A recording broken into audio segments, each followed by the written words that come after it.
Pour ce volet-ci des réussites du Québec, chers amis, il est maintenant question du Cégep régional de Lanaudière. Il en est le conseiller en communication, Daniel Bourvet, est avec nous. Bonjour, Daniel. Bonjour. On va expliquer aux gens d'abord ce que comprend le Cégep régional de Lanaudière. Le Cégep régional de Lanaudière, il est composé de 3 collèges, à l'Assomption, Terrebonne et Joliette. C'est une espèce d'union, de fusion de 3 collèges qui partagent ensemble des services administratifs, dont le service des communications. Bien. On parle de combien de programmes qui sont enseignés? On parle d'une dizaine de programmes préuniversitaires avec des combinaisons, par exemple. On peut avoir des doubles decks, sciences de la nature, sciences humaines, arts et lettres et arts plastiques, des choses comme ça, et une vingtaine de programmes techniques, Bien. dont certains sont plutôt axés sur la technologie à Terrebonne. D'accord. Et plutôt axés sur l'agroalimentaire à Joliette, par exemple. Très bien. On va regarder ce que ça donne. On vous a préparé ce reportage. Notre invité, M. Roger Deschamps, qui est professeur et chargé de cours en technique d'intervention en milieu carcéral. M. Deschamps, bonjour. Bonjour. Merci d'accepter l'invitation. Parlez-nous de ce beau programme qui est assez unique, c'est le moins que l'on puisse dire. Oui, le programme de technique d'intervention en milieu carcéral qui a été développé au début des années 2000 est un programme qui vise à former spécifiquement des gens qui vont travailler plus tard en milieu correctionnel ou en milieu carcéral, soit dans les prisons provinciales ou dans les pénitenciers fédéraux, à titre d'agent correctionnel. C'est un programme issu d'Allemand qui a été développé chez nous au Québec, à Allemand en particulier. Il a été développé à l'origine par le Collège d'Allemand à la demande des services correctionnels du Québec qui souhaitait avoir un programme spécifiquement adapté à la clientèle qui voulait devenir agent correctionnel. Parce qu'il n'en existait pas avant en tant que tel. C'est un programme qui n'existait pas avant et à ce moment-là, les services correctionnels recrutaient des gens issus soit des techniques policières ou encore en travail social, en différentes sciences humaines, mais il n'y avait pas de programme spécifique pour les techniques correctionnelles. Ce qui est fort intéressant, même en regardant ça de l'extérieur, même ceux qui n'ont rien à voir avec ce milieu, j'imagine que c'est tout le côté psychologique, hein, l'approche avec ces gens-là, ce que l'on enseigne, j'imagine, au quotidien dans ce programme. Tout à fait. Il faut comprendre que le rôle des agents correctionnels en 2009 et depuis plusieurs années n'est plus seulement un rôle de sécurité ou de contrôle, mais c'est aussi un rôle d'accompagnement qui vise à favoriser la réinsertion sociale des personnes contrevenantes, des personnes qui nous sont confiées. D'accord. Et donc, ce programme-là met l'accent sur tout ce volet-là, bien sûr sur des aspects nécessaires de contrôle, mais aussi sur tout l'accompagnement et le rôle que jouent au quotidien les agentes et les agents auprès des personnes incarcérées. Ils ont offert du côté donc, du collège du Cégep d'Allemand dont vous faisiez allusion, l'exclusivité pour certaines régions en particulier pour ce programme. Le Cégep régional de Lanaudière a donc l'exclusivité pour le Montréal métropolitain. Ça se passe ici même où nous sommes en ce moment, du côté de Terrebonne. Et ça c'est intéressant. Ça permet d'abord d'aller chercher la crème et de bien identifier les prochaines joueuses, prochains joueurs dans le secteur. Oui, ça permet d'une part d'avoir un bassin de recrutement. Ce qui permet, c'est un programme en partie contingenté où chaque fois, il y a davantage d'appelés que d'élus.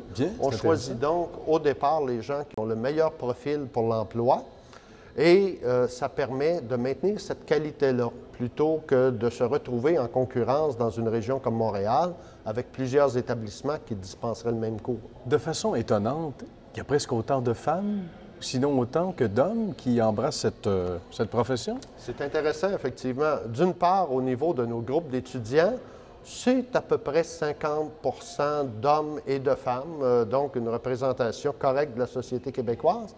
Et au niveau des services correctionnels pour le Québec, au niveau provincial, on a même plus de 50 de femmes qui sont à l'emploi des services correctionnels comme agentes. Bravo. Au fédéral, environ 35 C'est fascinant. À quoi peut ressembler l'individu type recherché par vos gens qui ont votre expertise également dans le secteur? À quoi ça peut ressembler? Qu'est-ce qu'on recherche? Ça va être d'abord une personne qui est ouverte, qui peut avoir des préjugés, mais qui en est consciente, qui est capable d'en faire abstraction et qui a une volonté d'aider les autres. Donc, aider les personnes contrevenantes qui nous sont confiées à cheminer, les accompagner, pas faire à leur place, mais les aider dans une démarche qui va en faire, on l'espère, des citoyens respectueux des lois. Ça prend des gens dotés d'imagination, d'intelligence, de patience et d'ouverture d'esprit. Beaucoup de tolérance, j'imagine. Tolérance, aussi, bien sûr. Oui, évidemment. Monsieur Deschamps, merci beaucoup d'avoir partagé ces minutes de votre temps avec nous. Merci à vous. Merci infiniment. Elle a entamé il y a 3 ans, bien sûr ici, au Cégep régional de Lanaudière, du comté de Terrebonne, son programme bien particulier en ce qui concerne évidemment l'évolution vers ce que l'on devient un agent carcéral, la formation continue. Marie-Carmelle Dagré, notre invitée. Madame Dagré, bonjour. Bonjour. Merci d'accepter de prendre quelques minutes pour nous. Vous avez donc entamé cette formation il y a 3 ans. Et bien avant de la compléter, on est allé vous chercher. Comment ça s'est passé? Exactement. J'étais en mon stage de 3 mois, mon dernier 3 mois, il y en a un stage dans le milieu même. J'ai passé le concours et du même coup, j'ai été engagée. Bien. Ça se passe comment? Parce que c'est une formation qui demande... il y a beaucoup de rigueur, évidemment. Ça se passe au quotidien comme ça. Et ensuite, les stages sont excessivement importants, mais de pouvoir travailler, parce qu'on parlait du fait qu'il y a donc évidemment une belle sélection qui se fait auprès des individus qui sont aptes à faire ce métier. À partir du moment où vous avez fait le saut entre justement des bancs d'école et au-delà du stage même, vous avez embrassé ce début de carrière dans le domaine. Ça s'est passé comment, cette transition-là? Facilement, je dirais, parce qu'on était déjà bien préparés. Les cours sont vraiment axés sur la réalité au jour le jour. Donc, très vite, j'ai pu m'intégrer sans avoir de difficultés. Qu'est-ce que j'avais appris? J'ai pu l'appliquer directement. C'était vraiment du concret. Qu'est-ce qui vous a attiré vers ce milieu-là? Parce qu'on croirait à tort qu'il y a davantage d'hommes que de femmes. On disait un peu plus tôt que ce n'est pas vrai. C'est à peu près 50-50. Moi, je trouve ça fascinant. Qu'est-ce qui vous a intéressé, peut-être il y a quelque temps, peut-être il y a longtemps, à ce domaine en particulier? Ce domaine-là, je ne le connaissais pas au début. J'ai déconnu quand j'ai suivi le cours. C'est par le biais d'une publicité qui m'a fait connaître le cours. Et c'est le côté entraide, c'est le côté social de la chose qui m'a attiré. Bien. Vous n'êtes pas déçu? Pas du tout, au contraire, c'est comme un poisson dans l'eau. Oui. Ça prend beaucoup de psychologie, on en parlait avec M. Deschamps tout à l'heure, de tolérance, il faut être très, très ouvert. Vous le constatez, évidemment, quand on vous l'enseigne, mais sur le terrain, j'imagine que c'est assez... C'est au quotidien, oui. Ouais, ça doit se vivre. C'est au vivre. quotidien parce qu'on est heurté avec des valeurs, des personnes différentes. Oui. C'est un milieu quand même carcéral, donc c'est une clientèle particulière. Bien. Bien, merci beaucoup d'avoir partagé ces précieuses minutes de votre temps avec nous. Ça fait un plaisir. À bientôt. Merci.